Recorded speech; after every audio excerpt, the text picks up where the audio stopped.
everyone! Welcome to my channel once again. And of course, today ay meron tayong bagong lesson and it's all about knowing our kids. Alright? Anong klaseng learner ba ang mga anak natin? Do not forget to subscribe, like, and follow my channel.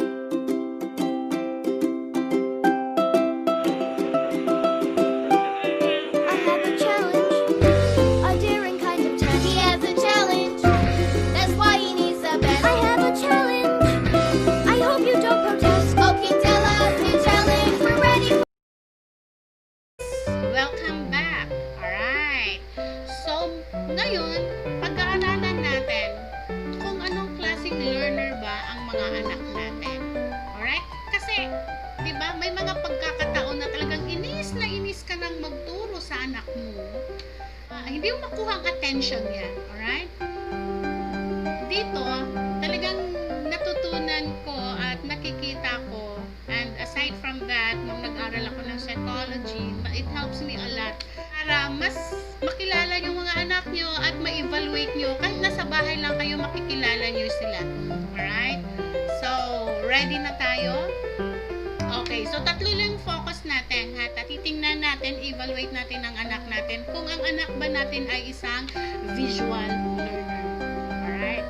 So, ano ba yung, Teacher Beth, ano ba yung visual learner? Pag sinasabi kasi natin visual learner, ito yung mga bata na pag nagle-lesson ka or natutok siya sa'yo pag meron kang pinapakita.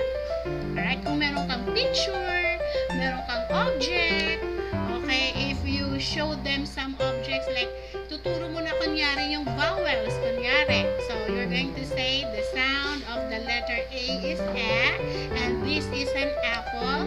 So, tutok na tutok siya.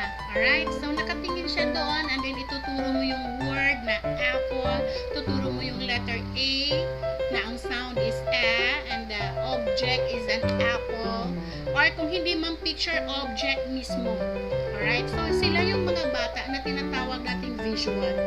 Okay, on the other hand naman, like for higher learner naman, meron silang, pag merong mga PowerPoint presentation, ayan, kahit mga bata pa yan, dahil because of the gadgets, right? Yung sa internet, sa mga tablet, ayan, sa laptop, TV, ayan, yun yung mga bata na kailangan meron kang kunyari PowerPoint. Usually kami before, meron kaming interactive kami in the sense gumagamit kami ng projector pa. Alright? Projector. Di pinaproject namin ang aming lesson para malaki, mas maging ganyo silang tumingin at manood doon sa nililesson mo. Interactive yun.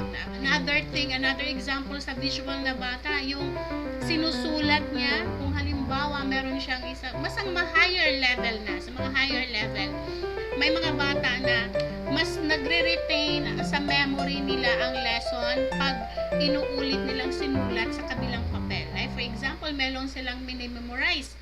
And then memorize sila na memorize, hindi nila na memorize.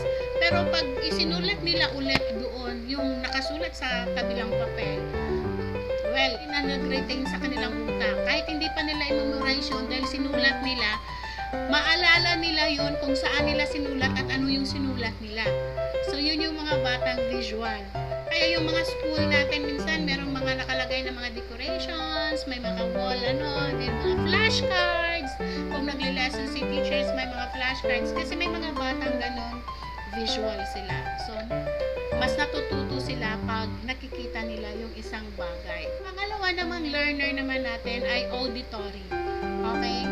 Yun yung mga batang inis na inis ka kasi habang nagle-lesson ka ay lakad ng lakad. Alright? Yun yung mga batang ikot ng ikot. Akala mo ADHD na. No, hindi pala. Alam mo, tapos nagle-lesson ka, hindi nakatingin sa'yo, nakayuko lang sila, or nakatingin sa isang bagay, or kung saan-saan sila tumitingin-tingin.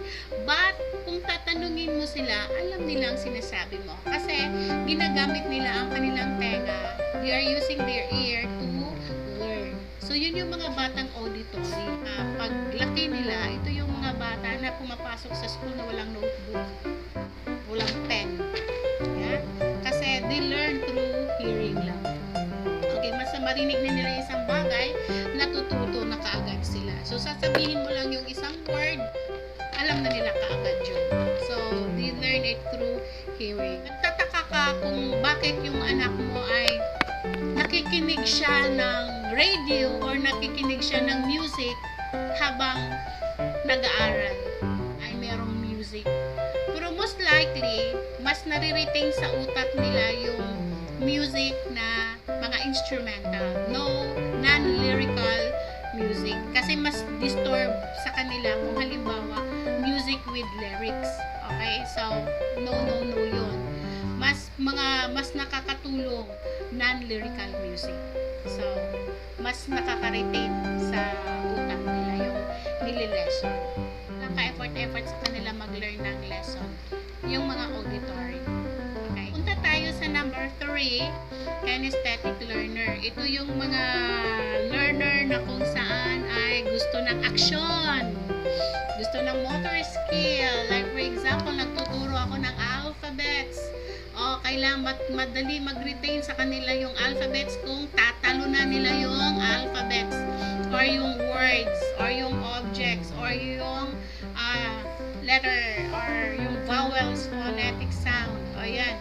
Kung halimbawa, magano ka ng tapos meron kang picture na apple, so jump sila from jump sila sa anong picture. Right? Saan sila mag-jump sa picture na yan? Usually, jump sila doon sa objects that begins with letter A.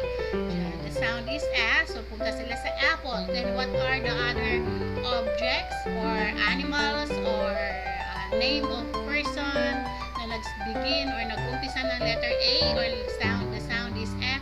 So, doon sila tatalon. So, they learn through that learning. Okay? So, ganun sila, kinesthetic, action, acrobat, yung mga paakyatin mo, crawling, jumping, yung mga ganun yung mga kinesthetic na mga bata. They learn through touch also. So that is why yung mga teachers sa classroom, meron silang mga alphabets or letters na yung rough, yung kanilang pagkaganyan nila, parang sandpaper. Usually kasi, nagka-cutouts kami ng mga letters, mga big letters and small letters na with sandpaper. Kasi pag i-trace nila sa kanilang hand, so pag this is letter A, small letter A, so circle and down. So i-circle nila yon and then down. Nafe-feel nila ang roughness ng letter. So they also learn through that kind of learning, through touch. Mag-learn sila through experience. Right? Pa-plant kami and then ino-observe namin yun for the whole 2 weeks kung ano yung growth ng plants. So, they experienced it also. Kasi kahit ina-explain ko yun visually, ina-explain ko it orally, if they will not experience it, na hindi nila mag-grasp yung lesson. Pero pag nakikita nila na every single day, nakikita nilang progress ng plant growth na yon, so, nagli-learn sila. Also, they learn through role playing. So, form of learning is through groupings, mga ganon, and then through role playing, mga ganon. So, kahit kindergarten pa yung mga bata na yan, minsan, like for example, we're teaching about a family. So, gawa kami ng scenario, like for example, then sasabihin ni teacher kung anong gagawin na action nila. So, kikilos na lang sila ganun. So, we do community helpers. We do that. Like, for example, si nurse, si doctor, and then, ang scenario namin nasa hospital, then may patient. Namimili kami kung sinong pasyente. Alright, so, sino yung din may scenario, may sakit, anong gagawin ni nurse, so, gagawa ng script yung teacher, on that certain activity. So, medyo it's fun, and isa pang kinesthetic learner ay yung they have some manipulative materials na may kanya-kanyang colors na gano'n. So, usually, ayan, inaano namin pagsama-samahin ng mga colors or di kaya natin, isuso nila, ipapasok nila doon yung shoelace, parang ganyan. So, yun, isa yun sa mga manipulative learning experience ng mga bata na matutunan nila bilang isang kinesthetic. Ito yung klaseng estudyante na talagang 15 minutes lang yung kanilang attention span. Alright? So, ito yung mga bata na 10 minutes pa lang ayaw na kasi gusto na naman ng iba. Nakita nyo na kung anong klaseng estudyante ang mga anak nyo. Better yet, mag-prepare na kayo. Since homeschooling na yon, online learning ang mga bata today, mas maraming trabaho ang mga magulang. Yes, maraming trabaho ang mga magulang bilang teacher sa bahay ng mga anak. So, I hope this lesson will help you out na makatulong. Matutunan nyo kung paano nyo ba i-deal ang mga klaseng estudyante or ang mga anak nyo na mayroong ganitong learning styles. Complete kayo ng mga materials. Yes, mga activities.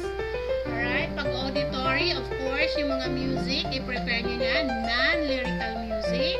And of course, kahit naglalaro yan, nagtatakbo-takbo yan, tumatambling-tambling yan, pwede nyo yan siyang maturuan at iba